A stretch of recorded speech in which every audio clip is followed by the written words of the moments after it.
First గా second రెండు చూసిన ఒకటి అంటే అన్నం వేసుకొని కూర వేసుకోకుండా ఉంటారా, రెండు వేసుకొని కలిపి తింటేనే దాని ఎట్లా అనిపించింది?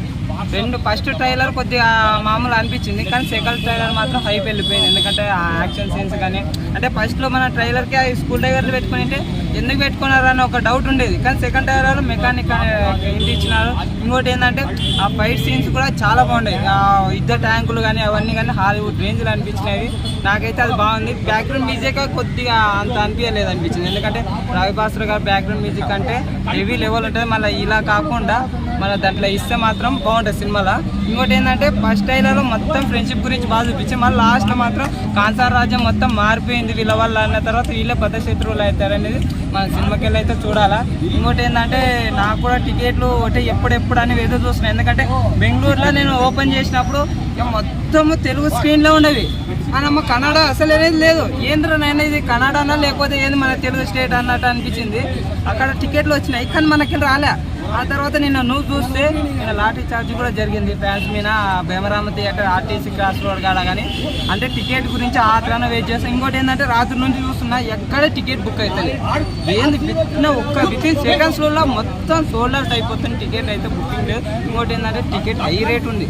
అంటే ఈ లెక్కలు చూసుకుంటే బాక్స్ ఆఫీస్ అయితే బద్దలు. అంటే ఈ రేట్ ప్రకారం కొంటే మాత్రం మస్తు కొట్టి డబల్ ఉండే. అంటే ఒక 50 రూపాయలు ఉండే టికెట్ 115 రూపాయలు 120 రూపాయలు ఉంటుంది. అంటే మామూలు విషయం కాదు. నాకు తెలిసి ఒకటే ఫస్ట్ రోజే 1000 కోట్లు కూడా కలెక్ట్ చేయొచ్చు అని నేనైతే ఎక్స్పెక్ట్ చేస్తున్నాను. ఇంకోటి ఫస్ట్ ట్రైలర్లో సిచ్యువేషన్ కొద్దిగానే, సెకండ్ ట్రైలర్లో కూడా అంత ఏం హెవీగా వేయలేదు. కాకపోతే మనకి లుక్స్ పరంగా కానీ అంత కానీ ప్రభాస్ మాత్రం సెకండ్ ట్రైలర్లో అయితే చాలా బాగా చూపించినారు. ఇంకోటి ఏంటంటే కేజీఎఫ్ ఇది ఇంకోటి ఏదో ఉంది సినిమా ఉగ్రం సినిమా, అవి మాత్రం రిమేక్ అన్నారు. ఉగ్రం అది కాదు. ఇంకోటి ఏంటంటే కేజీఎఫ్కి లింకు లేదు. అది మాత్రం కన్ఫ్యూజన్. ప్రశాంత్ నీళ్ళు ప్రతిసారి చెప్తున్నారు, మన వాళ్ళు అర్థం చేసుకోకుండా ఒకటే కేజీఎఫ్ అవి అని అంటున్నారు డిఫరెంట్ వే.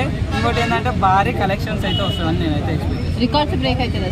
రికార్డ్స్ పక్కా దంగల్ రికార్డ్ మాత్రం పక్కా బ్రేక్ చేయాలనుకుంటున్నా. ఇంకోటి ఏంటంటే డంకీ సినిమా ఇక్కడ తెలుగులో కూడా లేదు, ఓన్లీ హిందీలో మాత్రమే. డాంకీ అవుతుంది అంతే. ఎందుకంటే సలార్ ముందర డైనోసార్ ముందర డంకీ అంతా కింద ఉంటుంది. డాంకీ ఏంటికి చాలదు. ఇంక మొత్తం ఇంతకుముందు భూ ప్రపంచాన్ని మొత్తాన్ని డైనోసార్ వేలేసినట్టు ఇప్పుడు సినిమా ప్రపంచాన్ని మొత్తం మన డైనోసార్ ప్రభాస్ అన్న మాత్రం వేలేస్తాడు. ఇంకా మామూలు ఉండదు అసలుకి. సంక్రాంతి వరకు అయితే రేటింగ్ ఇది మూవీ కాదాక, సంక్రాంతి వరకు అయితే మొత్తం మేలేస్తాడు, మామూలు కాదు. వచ్చిన ప్రతి ఒక్కరు అంటే చిన్నపిల్లల కాడ నుంచి వాళ్ళు చాలా మంది అయితే వచ్చి సంక్రాంతికి మూవీ చూసి అయితే పక్క వెళ్తారు. ట్రైలర్ పరంగా అయితే సెకండ్ ట్రైలర్ అయితే Shahrukh Khan fans Salaar movie troll చేశారు కదా, ఒక్క మాటలు షారుఖ్ ఖాన్ ఫ్యాన్స్ కి ఏం చెప్పుకోవచ్చు? ఆ నేల తెలుసు కదా, సాహో అప్పుడు అక్కడ పోయి ఆ నేల ముందరనే ఆడింది.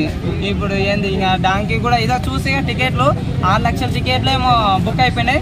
డాంకీ 3 లక్షలు ఏమో దగ్గర ఉంది. కోట్లు కూడా ఎన్ని కోట్లు వచ్చింది? 33 కోట్లు 40 కోట్లు వచ్చింది ఇప్పటికే. అంటే ఇప్పుడు ఇంకా ఇందాకనే ఒక నైట్ పెట్టినాడు. ఎక్కడ చూసుకో ఇంకా థియేటర్లు చాలా వదలలేదు. ఎక్కడ చూసుకో మొత్తం సోల్డ్ అవుటే ఉండేవి.